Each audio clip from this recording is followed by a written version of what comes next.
Hi friends, tips of ലൈഫിൻ്റെ പുതിയൊരു വീഡിയോയിലേക്ക് എല്ലാവർക്കും സ്വാഗതം. നിങ്ങളെൻ്റെ ചാനൽ ആദ്യമായിട്ടാണ് കാണുന്നതെങ്കിൽ ഒന്ന് സബ്സ്ക്രൈബ് ചെയ്തേക്കണേ. തൊട്ടടുത്ത് തന്നെയുള്ള ബെല്ലൈക്കൺ കൂടി ഒന്ന് എനേബിൾ ചെയ്ത് വെച്ചാൽ ഞാൻ അപ്ലോഡ് ചെയ്യുന്ന വീഡിയോ അപ്പം നോട്ടിഫിക്കേഷനായി എത്തുന്നതായിരിക്കും. നമ്മൾ ഇന്നിവിടെ ഉണ്ടാക്കാൻ വേണ്ടി പോകുന്നത് ബട്ടറാണ്. ഞാൻ ഉണ്ടാക്കുന്നത് സാൾട്ടഡ് ബട്ടറാണ്.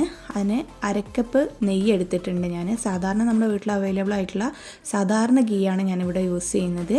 ഇനി അതിലേക്ക് ഞാൻ അല്പം മഞ്ഞൾപ്പൊടി ചേർത്ത് കൊടുക്കുന്നുണ്ട്. ഒരു പിഞ്ച് മഞ്ഞൾപ്പൊടി മതി.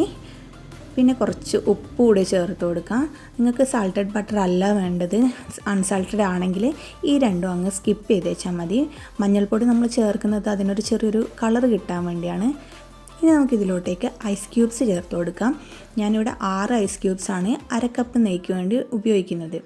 അരക്കപ്പ് നെയ്ക്ക് 6-ലധികം നിങ്ങൾ ഒരിക്കലും ഇടാൻ പാടില്ല. ഇനിയിപ്പോൾ നിങ്ങൾ 1 കപ്പ് നെയ്യ് എടുത്തിട്ട് അതിനുള്ള ബട്ടറാണ് ഉണ്ടാക്കുന്നതെങ്കിൽ അതിനകത്തോട്ടേക്ക് നേരെ ഡബിൾ ഐസ് ക്യൂബ്സ് ഇട്ട് കൊടുത്താൽ മതി.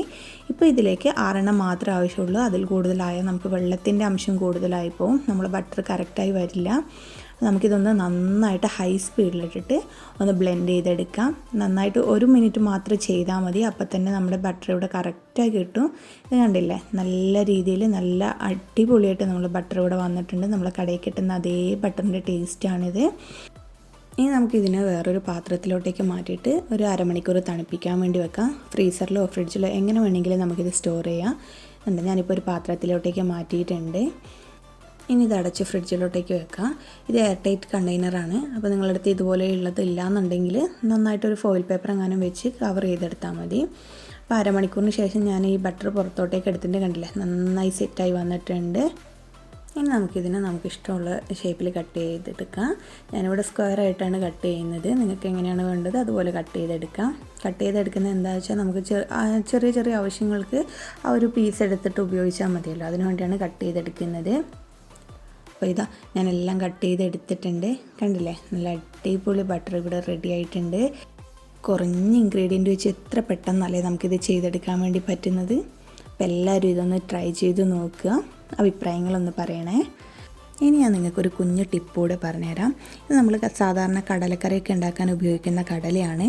അപ്പോൾ ഇത് നമ്മൾ മിക്ക ആൾക്കാരും ഓവർനൈറ്റ് മുഴുവൻ ഇതിനൊന്ന് കുതിർത്തെടുത്തിട്ടാണ് പിറ്റേന്ന് കറി ഉണ്ടാക്കുന്നത്.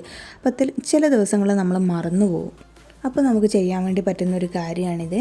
ഞാനൊരു കെറ്റിലിൽ നന്നായിട്ട് വെള്ളം തിളപ്പിച്ചെടുക്കുന്നുണ്ട്. വെള്ളം നല്ലതുപോലെ തിളച്ചിട്ട് തന്നെയാണ് എടുക്കുന്നത്. അപ്പോൾ ഈ വെള്ളം ഉപയോഗിച്ചിട്ടാണ് നമ്മളിനി കടല കുതിർത്തെടുക്കാൻ വേണ്ടി പോകുന്നത്. സാധാരണ നമ്മൾ തുറന്ന പാത്രത്തിൽ കടലയിട്ടിട്ട് പച്ചവെള്ളമൊക്കെ ഒഴിച്ചിട്ടാണ് കുതിർത്തെടുക്കുന്നത്. അതുപോലെ ചെയ്യാൻ പറ്റില്ല. അതിനുവേണ്ടി ഞാനിവിടെ ഒരു കാസറോൾ എടുത്തിട്ടുണ്ട്. കാസറോളിലോട്ടേക്ക് നമുക്ക് ഈ കടല ചേർത്തിട്ട് നമ്മൾ തിളപ്പിച്ച വെള്ളം ഒഴിച്ചു കൊടുക്കാം. കടല നന്നായി കുതിരണം, അതിനും കുറച്ചുകൂടെ മേലെ വെള്ളം നിന്നോട്ടെ. ആ ഒരു രീതിക്ക് നല്ലപോലെ ആ ചൂടുവെള്ളം ഒഴിച്ചു കൊടുക്കാം. ഞാനിവിടെ ആവശ്യത്തിന് വെള്ളം ഒഴിച്ച് വെച്ചിട്ടുണ്ട്. ഇനി നമുക്കിത് അടച്ച് വെച്ചിട്ട് ഒരു അരമണിക്കൂർ റെസ്റ്റ് ചെയ്യാൻ വേണ്ടി വെക്കാം. അരമണിക്കൂർ വെച്ചാൽ മതി. അപ്പോഴത്തേനും തന്നെ നമ്മൾ കടല നന്നായി കുതിർന്ന് സോഫ്റ്റായി വരും. ഇപ്പോൾ ഞാനിതിവിടെ കുതിർക്കാനിട്ടിട്ട് അരമണിക്കൂർ കഴിഞ്ഞിട്ടുണ്ട്. കണ്ടില്ലേ, നമ്മൾ കടലയൊക്കെ ഇവിടെ ഇപ്പോൾ നന്നായി കുതിർന്ന് വന്നിട്ടുണ്ട്. നല്ല സോഫ്റ്റായി കിട്ടിയിട്ടുണ്ട്. ഇനി രാത്രി കടല കുതിർക്കാൻ മറന്നാലും കടലക്കറി സ്കിപ്പ് ചെയ്യേണ്ട ആവശ്യമില്ല. ഇതുപോലെ ഒന്ന് ചെയ്ത് നോക്കിയാൽ മാത്രം മതി. അപ്പോൾ എൻ്റെ ഇന്നത്തെ ഈ കുഞ്ഞു വീഡിയോ നിങ്ങൾക്ക് ഇഷ്ടമായെന്ന് കരുതുന്നു. ഇഷ്ടപ്പെട്ടാൽ ലൈക്ക് ചെയ്യുക, മറ്റുള്ളവർക്കും കൂടി ഒന്ന് ഷെയർ ചെയ്ത് കൊടുക്കുക. എല്ലാവർക്കും യൂസ്ഫുൾ ആവുന്ന കുഞ്ഞു കുഞ്ഞു വീഡിയോസുമായി ഞാൻ ഇനിയും വരാം. അതുവരേക്കും ബൈ.